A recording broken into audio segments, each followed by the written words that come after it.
Hello and welcome to Notes from the Conservatory, a podcast from the Bob Cole Conservatory of Music at California State University, Long Beach.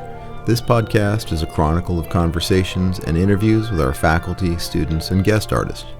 I'm your host, Richard Cooper. Today my guest is Dr. Justus Matthews. After studying composition with Sindelar Strang, Justus became a professor of theory and composition at CSULB, where he taught and directed the New Music Ensemble for many years. He has written music for vocal and instrumental ensembles and several pieces for electronics which have been performed throughout the U.S. and Europe. He has also written music and created sound design for many theater companies in Southern California. As a clarinetist, Justus has performed extensively as a soloist and ensemble player. He has received several grants and prizes for his works, including several Dramalog Critics Awards and a Robbie Award for his original music and sound design. And now, my interview with Dr. Justus Matthews. What high school did you go to? I went to Reseda High School. And then when did you start playing clarinet? I started playing clarinet in 7th grade when I was at Birmingham High School. One day, the teacher said, "Anybody want to go to the music room?" And I said, "Yeah." I put my hand up because I wanted to get out of this classroom. So I went to the music room and they said, "We're here to find out if you're interested in playing an instrument." I said, "Yeah, I want to play clarinet." And it was because I'd seen the Benny Goodman story with my father and I fell in love with the instrument. That's where I started.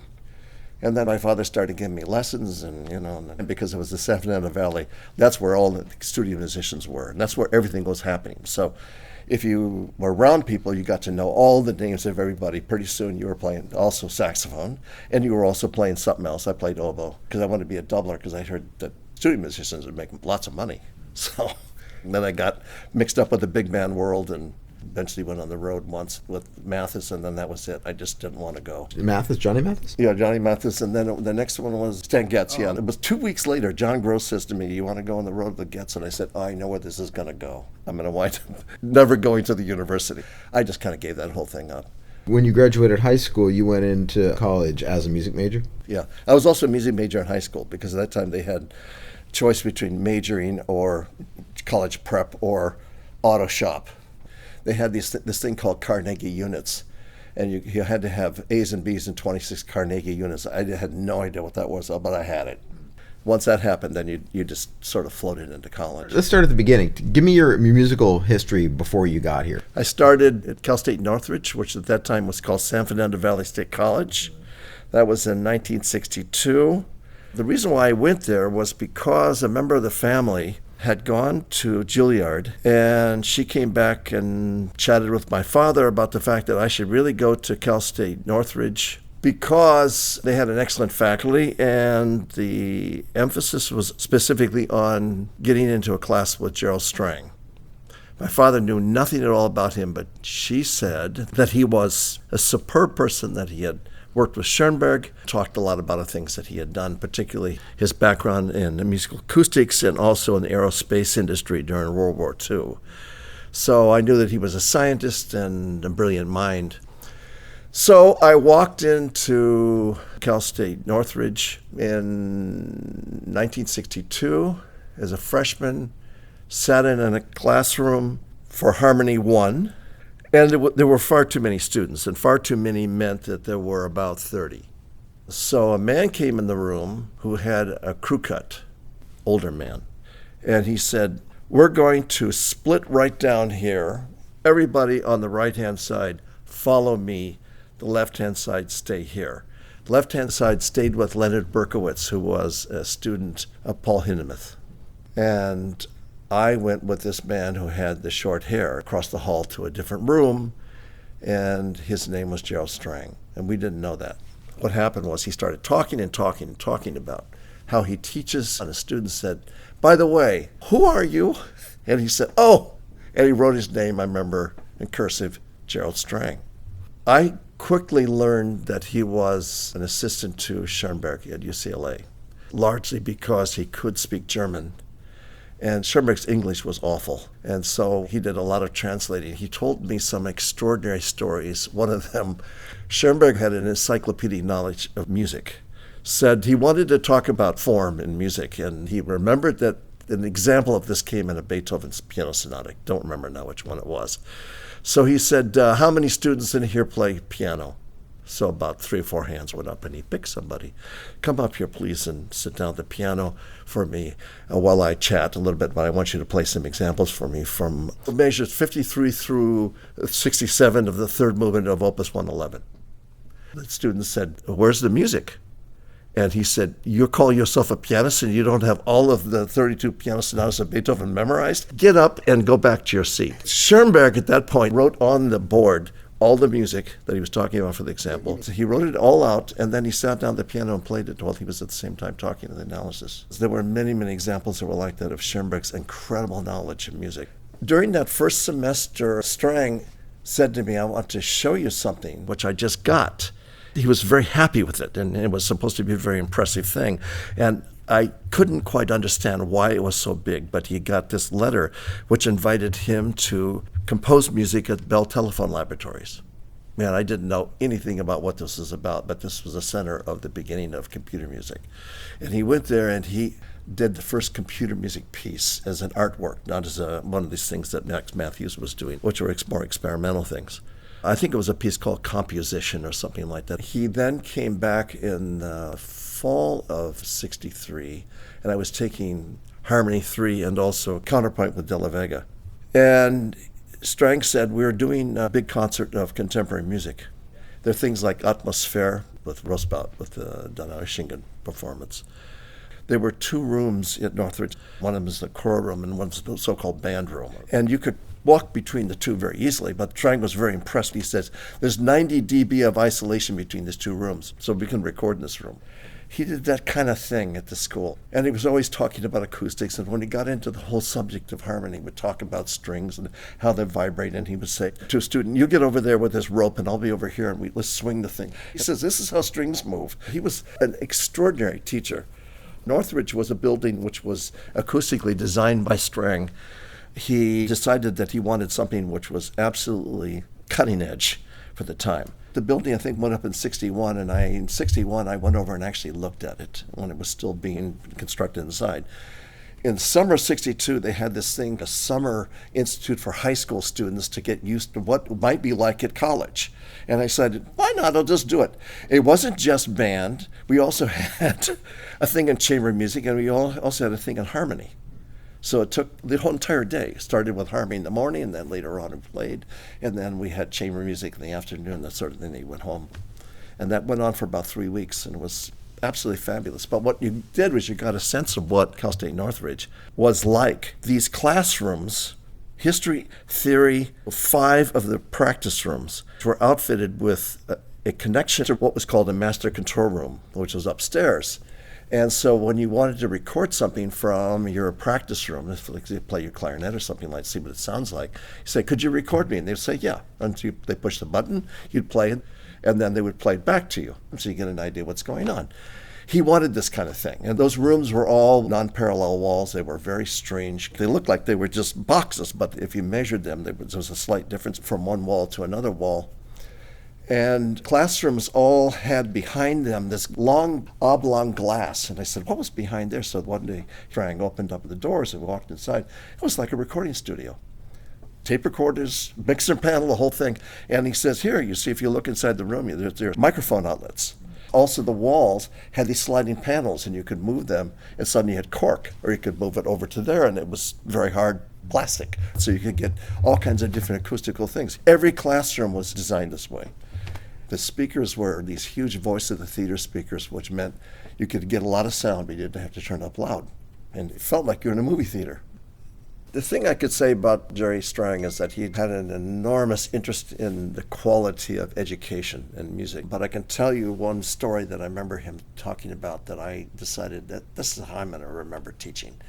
He said, this is how I teach, just like Schoenberg. And he drew a line across the blackboard. He says, this is what we're doing today. And we come back in 2 days, and he says, and you can see I'm picking up a little bit of what we did last time, and then moving forward. He also, just like Schoenberg, he said, what you will do each time is I will not give you an assignment. I'm going to talk about, let's say, augmented 6 chords. You're going to turn in examples of augmented 6 chords to me automatically. I want 10 to 20 examples. next class meeting. And he went through and corrected every one of them and showed you other ways you could do it, which was exactly like Schoenberg did.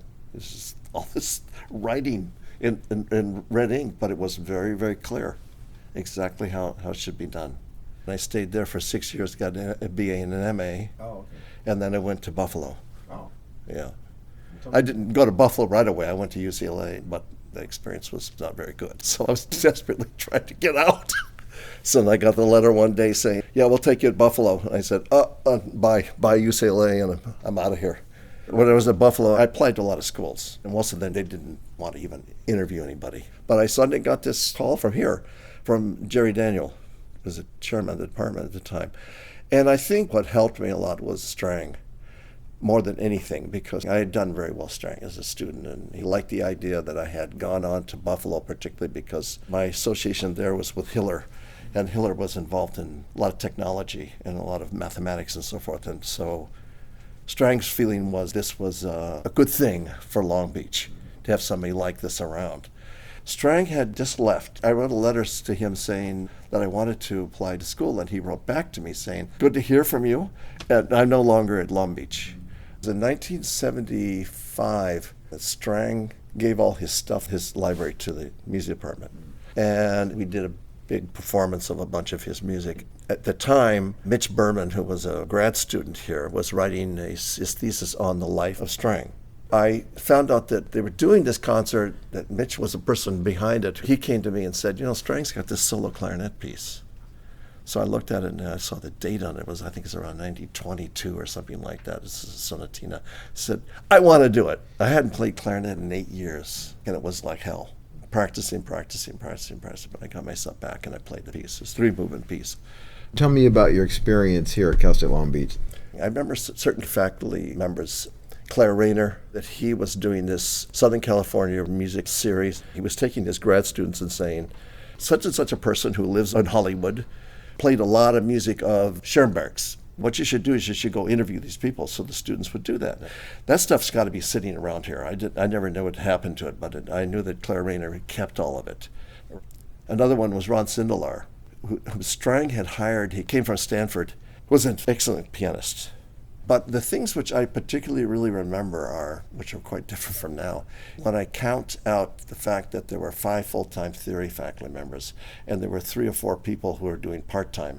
When you added up all the units, there were 7 full-time theory faculty members, and there were half the number of students there are now. The thing which I remember is that Jerry Daniel would take me in the office and he would say, I want you to do certain kinds of things within the department. It had to do with making sure that all the areas of the department were following the guidelines of the university and the department, because there were some people who were cheating. They were saying to students, oh, you don't need to take this class, you can take this class instead. So Daniel was this kind of guy who really was very concerned about what was going on in history, what was going on in theory, what was going on in composition. He was fussy about this. He did not want anybody screwing around. He would hold only 1 faculty meeting a semester. He says, you go forth and you teach, and I don't want anybody missing office hours. He said, the students are the number one thing. That's what we're about. He just was that kind of person. He had taught this class called Arts and Society, which all music majors had to take before they could take anything else, first semester. And he did it himself. He went through all the arts and related it to social things throughout the world. He would talk about music of India. He would talk about music of Latin America. He would talk about the arts, the sculpture, paintings, dance, rituals. It was an incredible class. And he also was the undergraduate advisor. He told each student, this is what you'll take this semester. And that was it. You didn't take anything else. He was like a dictator about this kind of thing. But what he did was he managed it. He would look and see what the student did, what the grades were. He said, okay, this is what you take. He'd also say what teacher you should take it with. What classes were you teaching when you got here? I taught harmony and musicianship, counterpoint, analysis, orchestration. Around 1978, when the university instituted this idea of the IC classes. They were upper division. Faculty members all over the university could submit a plan for a particular type of class. I submitted 3, and one of them caught, and that was the one with the art department, and trying to talk about the relationships between society and the arts and how they reflected things like psychology or real life experience. Basically, what we tried to do was to talk about art and music and the idea of primitivism. And that's where you, for example, bring in Steve Reich, because you could go back and you could deal with the music of Ghana. We would talk about art and music and psychology. He would do the art stuff first, and then I would do the music. We had about 8 or 9 topics. Cal Gross would do his talk one week, and then I would do the next week. And then we'd go back and forth like that, and pretty soon the semester was done.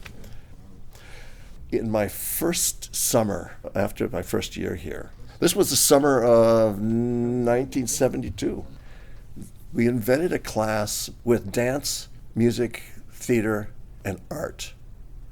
And Gene Cooper was in art, and Ken Rugg was in theater, and Ramsey, I forgot her first name, she was in dance, and myself in music, because at that point there were only 4 departments in the art area. Design was not part of it. So we decided that we would put together something where it would encompass all those arts together at the same time. For example, Gene Cooper did something at one of the galleries where there were people walking around with painted art objects on themselves, and there was music going on. I brought in Pauline Oliveros. She did one of these kind of things about dreams, and everybody around the stage going, and then Lynn Barone, her girlfriend, knock a bowl and it'd go dong like this, and then the person there would say a dream that they had had, and then to go to the next person and so forth. And everybody also made a little food, and we had the food, and nobody could speak. And after an hour and a half of not speaking, it was very strange. I couldn't make a sound. But it was a really successful class. And I remember Ken Rugg, they did the liquid theater in the theater department where you go through and people touch you and you couldn't see anything, and it was very, very strange. And then I went outside and they put me in a box and they covered the box, and then they had the sounds of nailing, that sort of thing. How long could you stay in this? And I said, let me out, let me out. Claustrophobia set in pretty fast, but it was very interesting. Not just the theater, but also the sound and the movement and everything else. They were trying to make sure that all of the other areas were involved artistically. I think that also the association of the New Music Ensemble was a big thing. Jerry Daniel wanted the New Music Ensemble to be a big deal. He wanted to produce 3 or 4 concerts a semester, so they handed it over to me. And you did it for how long? 36 years. But that was a really great experience. I mean, it was wonderful. First, we were doing concerts on the road. We went up to Dominguez Hills. We went to Bakersfield. I went to Santa Cruz and so forth, because there was a lot of money in California. And then that ended when the money dried up. It was a long period of time when we were still in the old music department where I had a nice relationship with the theater department. So I did a lot of New Music Ensemble concerts in their small little theater. Yeah. That was really great, because then we could do stuff where we'd go to the audience. And it wasn't sort of the stage, a proscenium position, but it was more of an active thing artistically between the two. Jerry Daniel, when he was still here as chair, was really, really interested in Calder, his mobiles. His house had them. And I told him, right now they have this piece that they're doing at Cal Arts called Calder Piece, which is a huge mobile that was built for the purpose of percussion. This thing had a pretty good span to it, and it spun in a circle, so if you hit it, it could keep moving. There was a real score for this thing. It was an Earl Brown score, which meant, boxes and things like that. Jerry Daniels said, I want the sculpture here. CalArts wanted to get rid of it because of its insurance issue. They were very nervous about the thing. So once they found out that Long Beach State was interested in it, it was kind of like, oh, thank God we can get it off our hands. So we went up there with a Volkswagen van, put this thing carefully in this van, and we're going down the freeway to Long Beach, and what do we do with this? So we decided to pull into receiving. We explained to the person about it, no idea what Calder was. They said, look, we'll just put it in storage. Meanwhile, Daniel became very ill, and he died from it. So I had no one to go to. No one else really was interested in this. So the thing was labeled as junk by the police department. And later on, I guess somebody from CalArts wanted it back. It was just a very strange thing. How did you get involved in doing sound design for theater? That was because in 1987, my wife was working for Long Beach City College. And I was going to rehearsals. I said to her, I don't understand why we're hearing the sound out of that speaker when the phonograph is upstage. So she said, well, what do you do about it? And I said, well, you put a speaker back there and you play it out of that. But also, you got to do something to the sound, because this is coming from a little tiny thing like this. You got to really change the color of the sound. If you can't have like big speaker, it doesn't make sense. So she said, "Well, tell the director." So that got the director interested. Yeah, so I helped him out. Then, sometime shortly after that, one of the directors at Long Beach City College was doing Romeo and Juliet, and he wanted to have some music of that particular period of time that really took place. So I got a bunch of music for him, just handed it to him, and he put it together, did a nice job. That was sort of the beginnings of it. And then I met this director who was doing this production of Frankenstein, and he wanted to do it like not the bolt in the jaw type thing, but he wanted to do it as a real compassionate story. But since the whole idea of Frankenstein was all the stuff that's sort of been put together by parts, he said, "I really want synthetic music. I want something which sounds like it was really also put together." So I put some music together for him, kind of a little bit Hollywood, because I was not trying to make this like artsy, big sounds and boom, and that sort of thing, and dramatic, and et cetera. And I'd done everything in quad. So I used a quad machine over there, and I laid all the sound in different positions, so it kind of like moved a bit. And then after it was done, the director said he liked it a lot, and next thing you know, I'm being asked to do sound design. So that's how it started. And then it kind of continued from there. I think the big one was when I did Piece of My Heart, which is about the Vietnam War. That gave me another Drama Log Award. I was just kind of like getting them now and then. You know how many you've won? I think I got 6 or so or something. I worked for a long, long time, 10 years at Santa Ana College, also as a sound designer. When did you retire? What year? I retired in 2011. Okay, so what's going on since then? I'm living in St. Louis with my 2 wonderful granddaughters and my wife and the rest of the family. And I play clarinet, although I'm playing too much. I've got to cut down on that because I've got to compose more. It's a nice life. Who are you playing with? I've been playing in the St. Louis Wind Symphony. I'm also the principal clarinetist of a local community orchestra, which is not a great orchestra, although they bring in people, ringers. And ringers in St. Louis are people who usually have been at Juilliard or New England Conservatory or Curtis or someplace like that, who don't have a gig. And so they'll do anything to get money. And they come in, they just sight read it. They play pretty decent orchestral music, symphonies, and sometimes Bernstein, and Oh, and then I also play in 2 klezmer groups. One of them plays pretty regularly, and the other one only plays on high holidays. It's fun. I didn't know how to do it, so I met a guy who plays very, very good klezmer. Was from New York. Got a little help from him, a little suggestions, and you look online to learn how to play klezmer and meet people who do it and that sort of thing, and then you do some practicing. I'm still working at it, but it's a lot of fun. And I also play with another little couple of groups who play music for dancers, but I'm got to cut back. I got to get an opera done. You're writing an opera? Yeah. What's the subject? It's a play by Artaud called The Jet of Blood. I've been working on it for a long, long time. I've got to finish it this year. It's a very big orchestra, huge, Wagnerian. So. Well, it's just about time for lunch, so let's wrap this up, and I'll just say thank you very much. Thank you for having me.